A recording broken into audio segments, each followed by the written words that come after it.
부산 운수사 주지 소임을 보고 있는 범일입니다. 부처님의 열반제일을 맞이하여 여러분과 함께 열반제일을 생각해보는 시간을 갖게 돼서 감사하게 생각합니다. 부처님께서는 궁중생활을 하시다가 29에 출가하시어 35세 6년간 전무후무한 고행을 하시고 깨달음을 이루셔서 80세까지 45년간 전법의 삶을 사시다가 열반하셨습니다. 열반이란 우리 모두 잘 아시겠지만은 모든 번뇌가 꺼진 상태, 깨달음을 얻은 상태를 말합니다. 우리는 중생 속에서 부처가 나온다고 알고 있습니다. 또 번뇌 속에 보리가 들어 있습니다. 번뇌와 보리가 둘이 아니라는 것이죠. 또한 사바세계가 곧 진여의 세계라고 합니다. 이런 얘기들을 종합해 볼 때 깨달음은 멀리 있지 않고 열반의 체험은 멀리 있지 않다라고 하는 것이지요. 우리는 살아가면서 무엇으로 살아가냐 하면은 정신은 생각으로 살아가고 육신은 음식으로 살아갑니다. 그래서 음식도 적당히 잘 먹어야 되고 또 살아가면서 늘 우리 불자들께서는 부처님의 팔만대장경 속에 있는 법문들을 잘 가슴에 새겨서 살아가셔야 아주 행복한 삶을 사실 것입니다. 우리가 살아가면서 고통과 고뇌, 괴로움은 어디서 생기냐 하면은 탐진치, 욕심과 성냄과 모든 것이 변한다고 하는 그런 것을 깨닫지 못해서 생기는 어리석음으로 해서 우리가 고통과 괴로움이 생깁니다.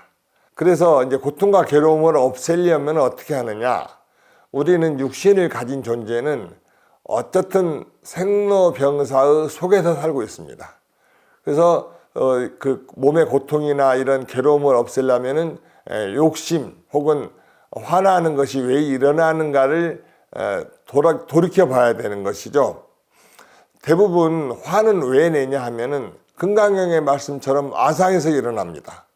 아상이라고 하는 것은 나다라는 생각이 자리 잡을 때 생기는 관념인데, 아상은 왜 생기느냐 하면은 어릴 때부터 형성되어 온 자아의식입니다. 육신과 또 육신을 의지해서 생기는 아상이라는 것이 생겨서 이제 자기의 자존심이나 이익에 부합되지 않으면은 화가 나거나 이제 또 속상해집니다. 화나도 표현할 수 있기도 하고 없기도 하는데, 표현하지 못하고 그 화를 삭히려고 하면은 그게 스트레스로 바뀌게 됩니다. 그럼 스트레스가 되면은 얼마나 큰 손해가 나냐 하면은 내 몸이 화가 나서 스트레스가 진전되어서 우리의 신체의 장기들을 파손시키고 몸을 힘들게 하면은 더 큰 손해가 나는 것이죠. 그래서 고통은 더 크게 진행되어 가는데, 그럼 이런 고통을 이제 벗어나는 열반의 세계는 어떻게 들어가느냐? 어떤 일이 생겼을 때 이것이 왜 이렇게 내가 속상한가? 왜 화가 나는가를 돌이켜 봅니다. 그러면 그 속에서 분명히 나라고 하는 욕심이 들어있어서 내가 이익 보려고 할 때 생기는 거라는 것을 알아채게 됩니다.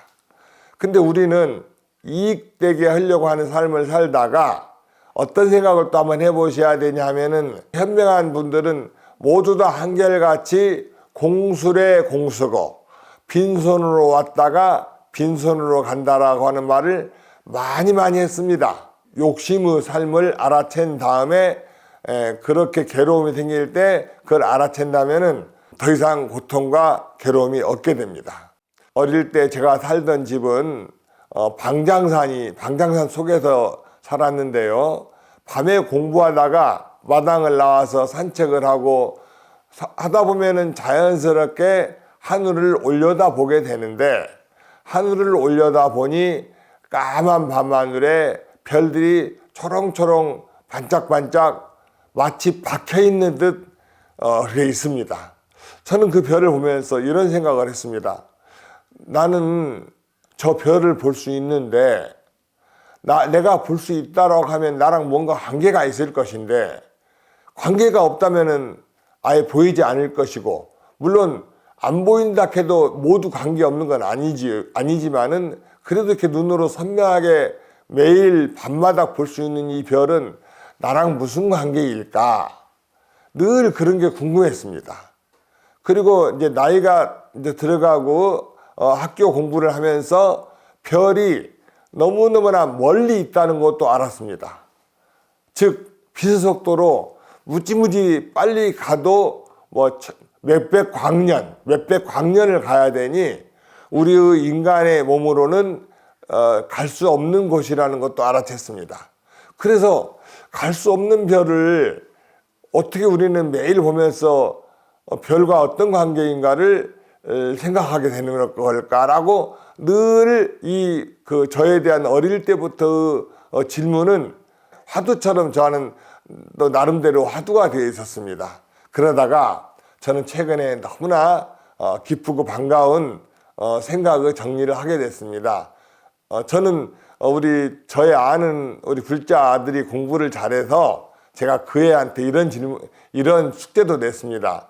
야야, 너 이런 현대인들의 직업을 갖지 말고 너는 우리가 이렇게 타게 되면 타임머신처럼 혹은 그런 것처럼 순간에 저 우주의 모든 별들을 여행할 수 있는 그런 기계를 한번 만들어 보려무나 라고 주문을 했었습니다. 그만큼 저는 그 무변광대한 밤하늘에 늘 관심이 많았던 것이죠. 그런데 최근에 어떤 이제 생각에 이르게 되었느냐 하면은 우리는 육신은 생로병사 속에서 살기 때문에 때로는 아플 때도 있고 또 아무리 음식과 운동을 잘한다 해도 늙어갈 수밖에 없고 죽음이 다가오는데 육신은 죽으면은 다 지수화풍으로 이 세상에 흩어져서 완벽하게 사라집니다.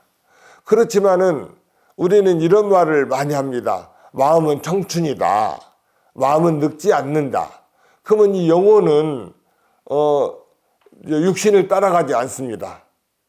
예를 들면 많은 그 심령학자들이 임사경험이라고 하는 글을 보면은 내가 죽게 되면은 영혼이 자기의 죽음 시체에서 떠올라서 자기를 내려다본다고 하는 그런 얘기가 많이 있는데, 그러면 이 영혼은 어디로 가는 것인가 라는 생각을 많이 해봤습니다. 물론 우리 불교관에서는 연불삼매, 연불을 많이 하면은 극락세계에 태어나죠. 또 원력을 세우면은 자기가 원력의 삶을 살아가게 됩니다. 그래서 옛날 범어사에서 조선시대에 스님들에게 너무나 노역을 많이 시키고 강요하고 탄압을 해가지고 스님들이 아주 힘들게 사시는 것을 보고 낭백 나간 스님께서는 스님의 삶을 사시다가 어느 시기에 절에서 내려가서 팔송 그 마을에서 집신을 삼아서 사람들에게 나눠주고 참외 오이를 심어서 걷는 여행객들에게 나누어지고 밭을 갈고 해가지고 좋은 일, 즉 평생을 그런 좋은 일을 하시다가 열반하셨는데 그 후 약 20, 30년이 지난 다음에 동네 부사로 온 사람이 이제 범어사에 가서 느끼는 것이 너무나 익숙한 어떤 분위기, 처음임에도 불구하고, 그리고 이제 그 서지전에 어느 방문이 봉해져 있는데 그 당시 사는 스님이 이 방문은 이제 지금 20 몇 년간 한 번도 연 적이 없습니다. 그래서 왜 그렇게 열지 못합니까? 그랬더니 여기에 열반하신 스님께서 이걸 열지 말라고 해서 제가 지켜지고 있습니다 라고 하니까 그러면 내가 한번 열어보겠다. 그러니까 이제 그 당시 동네 부사, 즉 구청장 같은 조선시대에는 더 힘이 있었으니까 그분이 연다 하니까 그러면 한번 열어보십시오 했더니 딱 열어보니 책상 앞에 글이 하나 써져 있는데 이 문을 여는 사람이 이 문을 닫은 사람이다라는 그런 글씨가 있었다고 합니다. 즉 낭백 나간 스님이 열반하실 때 써놓고 간 그 종이에는 부사로 와가지고 이분이 스님들의 노역을 철폐시켜주고 수행의 환경을 잘 만들어 주셨다는 그런 전설이 지금까지 내려오고 있고, 이것을 증명이나 하듯이 비석도 우리 범어사 입구에 나와 있습니다. 자, 이 얘기를 제가 왜 드리느냐 하면은, 우리는 열반하여서 이 목숨을 다하면은 나의 한평생 살아온 삶의 결과로 극락에도 갈 수 있고, 윤회하여 다시 자기가 살대로 태어날 수도 있고, 또 다른 4천여 개의 이상이 되는 우주 지구별에 가서 또 새로운 삶을 살 수 있다는 것입니다. 즉, 이러한 생각에 이르게 되면은 우리는 매 순간순간을 아상으로 점철되어 있는 나의 욕심으로 살기 위해서 인색하고 정직하지 못하고 또 화를 잘 내는 사람으로 살아서는 더 나쁜 삶으로 갈 수밖에 없다라고 하는 것입니다. 우리는 불교를 만나서 또 종교를 믿어서 더 행복한 삶을 살아야 됩니다. 특히 불교는 진리를 늘 가슴에 새겨서 내가 불교적인 삶을 유지해야 됩니다. 진리란 무엇이냐? 언제나 어디서나 누구에게나 똑같이 적용되는 게 진리입니다. 즉, 불교에서는 삼법인이 가장 근본이 되는 진리의 말씀입니다. 삼법인에서는 첫 번째가 뭐냐? 재행무상입니다. 즉, 모든 것은 변하고 있다. 얼마나 우리 불교가 멋있느냐 하면은, 다른 종교에서는 이런 말을 하지 않고 신을 믿으라고 합니다. 근데 이제 우리가 가만히 분석을 해보면은 신은 인간이 만들어낸 창조물입니다. 즉, 종교에서 말하는 전지전능한 신은 인간이 만들어낸 상상의 창조물인데, 이제 그러면 왜 이렇게 말을 하느냐? 우리의 인류가 재앙을 당했을 때, 예를 들면 1차 세계대전, 2차 세계대전, 지금의 우크라이나 전쟁, 또 그 수많은 재앙을 볼 때 단 한 번도 신은 인류에게 나와서 손길을 내밀어 본 적이 없습니다. 즉, 우리의 이웃들, 국가, 이 좋은 이런 단체에서 우리를 구원해 줬지 그런 신은 나타나지 않았던 것이죠. 근데 비해서 불교는 신의 얘기는 언급하지 않고 모든 건 변하고 있다라는 그런 말씀을 하십니다. 자, 그리고 이제 두 번째 삼법인은 제법 무한데, 모든 게 변하기 때문에 나도 변하고 있습니다. 몸과 마음이 변하고 있습니다. 그런데 어떤 데다가 점을 두어서 나라고 할 것인가 라고 볼 때, 나라고 할 고정된 존재는 없다라고 하는 것이죠. 매 순간순간 변하고 있다라고 하는 것이죠. 그렇기 때문에 나라고 하는 고정된 것이 없다라고 깨달으라는 것입니다. 이걸 깨닫게 되면은 아상이 사라지는 것이고, 아상이 사라지게 되면은 욕심내는 게 사라지고 성내는 게 사라지게 됩니다.